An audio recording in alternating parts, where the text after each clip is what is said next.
Hi everybody, Hub Arkush here for ChicagoFootball.com along with Kevin Fishbain and Arthur Arkush. We're live at Halas Hall. Gentlemen, it's now almost time, Bears-Packers, and we start with the offense, the Packers against the Bears defense. Kevin, when was the last time we saw the Green Bay Packers with one of the lowest rated offenses in the NFL? It's been pretty amazing the past couple weeks, and then if you even consider the first half against the Jets when they really struggled before turning it on, Rodgers and Nelson in the fourth quarter to win that game, but they've been struggling against Seattle and last week against Detroit. So I think the Bears are, when you look at this matchup on paper, this is the best matchup the Bears have seen from an Aaron Rodgers-led Packers team in a long time.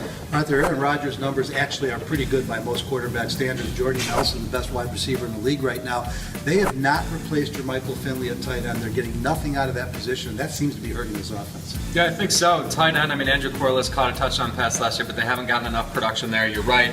I think as much as that, they haven't had a number 3 emerge. Devontae Adams showed signs. Jarrett Boykin's been struggling. Randall Cobb has 3 touchdowns, but he's averaging only 9 yards per reception. That's not very Cobb-like, and I don't think it's giving Rodgers enough options. And then we've got Eddie Lacy, who was supposed to be everybody's fantasy monster, and Kevin, Mike McCarthy's calling him out in public. Yeah, and this is going to be a big opportunity for the Bears' run defense. They played well against the Jets, and Eddie Lacy's going to be chomping at the bit. He had 2 big games against the Bears last year. Can you do it again at Soldier Field? The Bears' run defense has to like their chances the way Green Bay's run the ball. Guys, on defense, Don Capers, a highly respected defensive coordinator, but Arthur, it's been since the Super Bowl in 2010. He's really had a good defense. Yeah, there's been some issues with fits and with former first-rounders not emerging. I've been impressed by the way Capers has adjusted this year. We've seen more 4-3 alignments, They fared much better last week, but overall they still, I believe, need more production, and they have some injuries heading into this week. And one thing for Bears fans to worry about, the most productive player on that defense last week in Detroit, that'd be Julius Peppers, who's coming home. Kevin, quick prediction from you?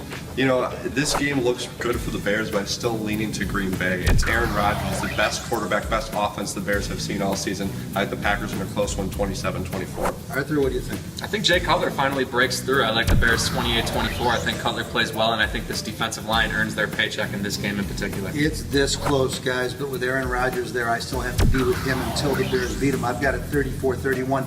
Packers in overtime. That's our Bears-Packers preview for the best Bears coverage 24/7. Stay right where we are at ChicagoFootball.com.